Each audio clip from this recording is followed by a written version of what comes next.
नमस्ते बच्चों। भूगोल की इस तासिका में आप सबका फिर से एक बार स्वागत है। प्रकरण 4 बाह्य प्रक्रिया भाग 2। इस पाठ के अध्ययन के दौरान हमने कुछ घटक का अध्ययन करे हैं। अध्ययन घटक, ये कौन कौन से घटक थे जिनका हमने अध्ययन किया है? कारकों के अपक्षरण, वहन और निक्षेपण कार्य, है ना। ये सारे इन सारे घटकों का हमने अध्ययन किया।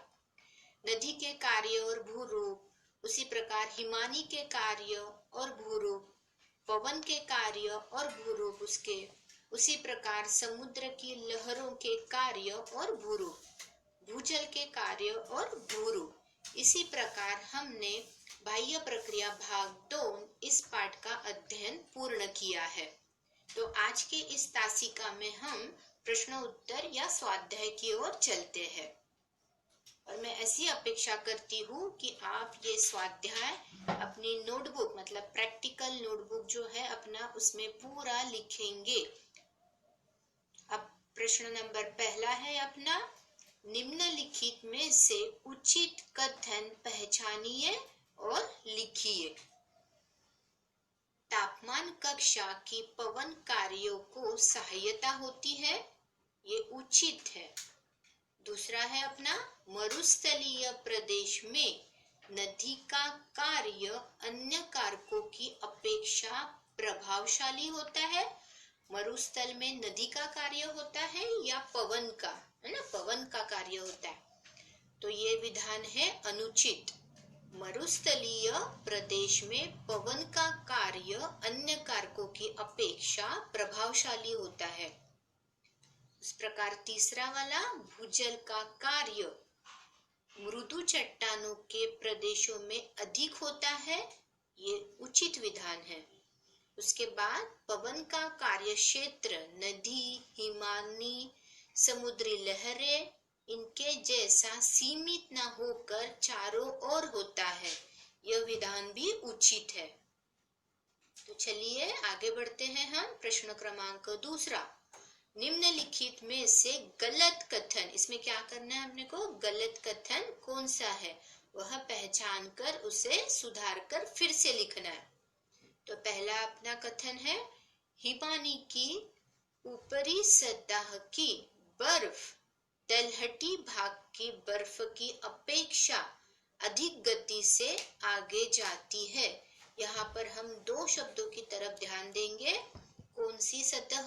ऊपरी सतह और तलहटी, है ना। तो ये विधान गलत है। इसका सही विधान है कि हिमानी के तलहटी भाग की बर्फ ऊपरी सतह की बर्फ की अपेक्षा अधिक गति से आगे जाती है। दूसरा वाला देखते हैं हम, मंद ढलान, धीमी हुई गति और बहकर लाया हुआ काप, इससे नदी का निक्षेपण कार्य होता है, सही है ये विधान। तीसरा है, नदी हिमानी की अपेक्षा अधिक गति से बहती है, ये विधान भी सही है। चौथा विधान है अपना, हिमानी की गति मध्य भाग में कम तो दोनों कगारों पर अधिक होती है, यह विधान भी सही है। अब प्रश्न नंबर तीसरा, यहाँ पे थोड़ा से अलग क्वेश्चन पूछा गया है कि यहाँ पर अपने को गलत जोड़ी पहचाननी है। जोड़ियां मिलाओ वाला प्रश्न नहीं है ये, है ना। गलत जोड़ी निकालना है यहाँ पर। तो निक्षेपण द्वारा वी आकार की घाटी तैयार होती है, या वहन द्वारा उर्मी चिन्ह तैयार होते हैं, या खनन कार्य द्वारा भूछत्र चट्टानें तैयार होती है। तो इसमें से गलत जोड़ी है कि निक्षेपण कार्य द्वारा वी आकार की घाटी तैयार होती है।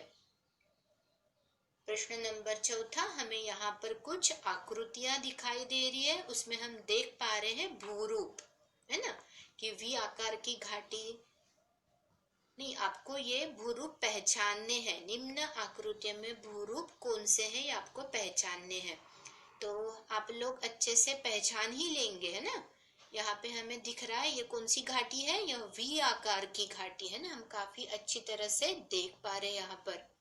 उसके बाद गंभीर खड्ड, फिर ये है हमारी हिमोड की आकृति है ना, भूरूप। ये चलिए आगे चलते हैं।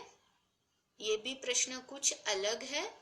नीचे दिए हुए भूरूपों का कारकों के अनुसार वर्गीकरण करके सारणी पूर्ण कीजिए। ठीक है, अभी नदी कौन सा कार्य करती है और उसके द्वारा वो कौन सा भूरूप निर्माण करती है। उसी प्रकार पवन, हिमनदी, समुद्र की लहरें और भूजल। ठीक है, फिर भी यहाँ पर मैंने आंसर लिखे हैं आपके लिए, उत्तर है ना, कि नदी कौन से भूरूप तैयार करती है।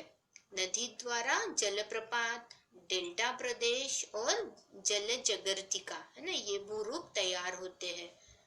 उसी प्रकार पवन द्वारा बरखान, भूछत्र चट्टानें तैयार होती है।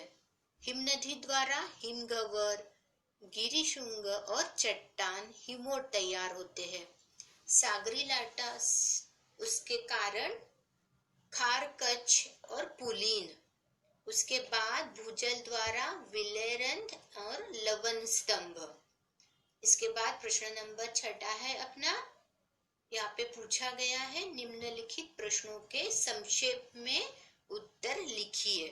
तो आपको ये वाले प्रश्न अपने नोटबुक में अच्छी तरह से लिखने हैं और इसे आप अच्छी तरह से लर्न भी करोगे। और हम ऐसी अपेक्षा करते हैं कि इसके पहले भी अपने प्रकरण पहला और प्रकरण दूसरा इसका अध्ययन अपना पूर्ण हो गया है, और उसके बाद तीसरा और आज ये चौथा। तो ये सारे प्रश्न उत्तर आपके नोटबुक में तैयार रहने चाहिए। धन्यवाद।